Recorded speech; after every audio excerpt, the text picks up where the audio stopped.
So some people write heartbreak anthems, you made a costume. Yeah.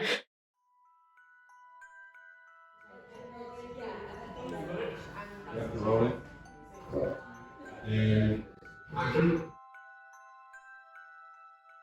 Why did you make the coat? If truth be told, I actually had my heart broken a couple months before, and I needed a creative project to preoccupy myself with after hours, and I'd always wanted to learn how to sew an article of clothing or a costume from scratch. Okay, so some people write heartbreak anthems, you made a costume. Yeah. So at the time, you didn't know you'd make this piece, but would end up just wanted to make some kind of costume. That's correct. Yeah. I didn't have any kind of inspiration in mind. I just knew I wanted to pick up a new skill.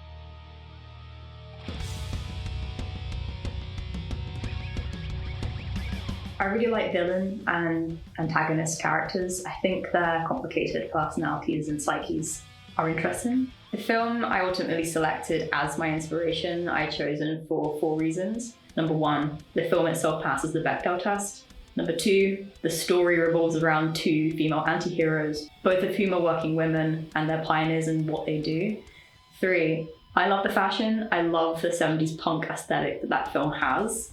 And number 4, if I go back a layer and view it on a production level, I realized there was a lot of exceptional female film talent involved in the process of bringing these characters to life. You've got costume designer Jenny Beavan, makeup and hair designer Nadia Stacey, and of course the actresses who breathe life into their creations. It's really inspiring to see women both working on and behind the screen.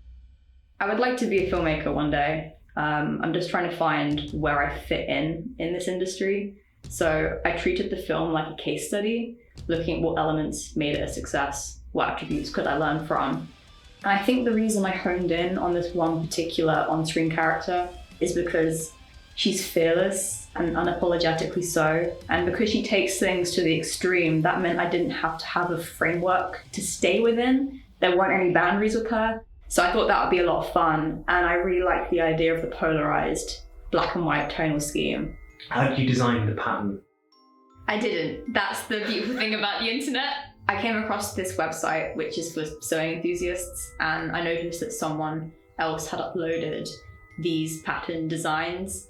They're not identical to the original movie. I think what's happened is someone's looked at the film and they must know a heck of a lot more about clothes than I do, but they've managed to replicate up to an extent what the central pattern pieces are.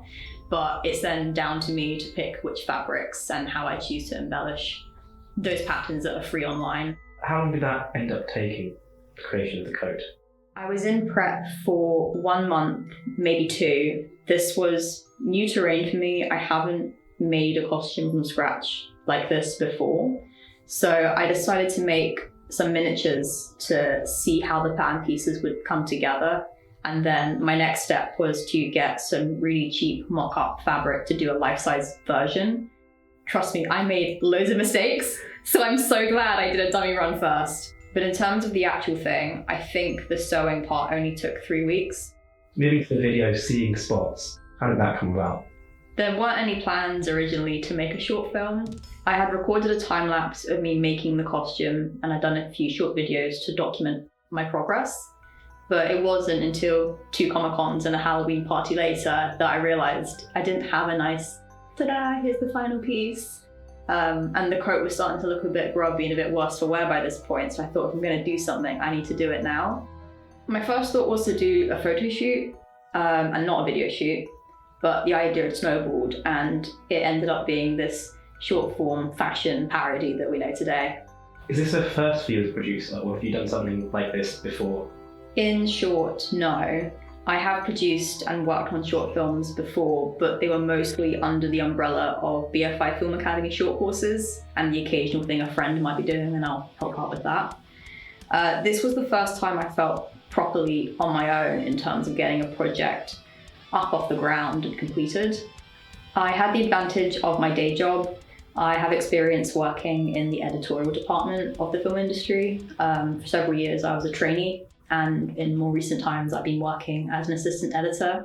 So I had a fairly decent understanding of the post-production processes, but in terms of pre-production and production, there was a lot for me to get my head around as a less experienced producer. And this was my first time directing as well, so it was a challenge to adjust. Where did you source the crew from, and how was the production paid for? So every week I set part of my paycheck to one side, and that then became the budget for Seeing Spots. The project was privately funded through that alone. Everyone was paid, the production was insured, and the animals and their trainers were provided by a well-respected film and TV animal agency. So we adhered to very high health and safety standards. It was important to me to do things by the book and to do it properly. In terms of the crew, I knew a lot of them socially through networking, just filmmakers knowing other filmmakers.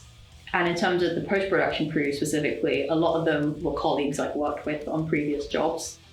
There were a handful of people I had to formally reach out to and recruit onto the crew that way. I didn't have anyone that I knew to fill that role. And there were some crewmates who recommended a few people as well to fill roles that were also vacant.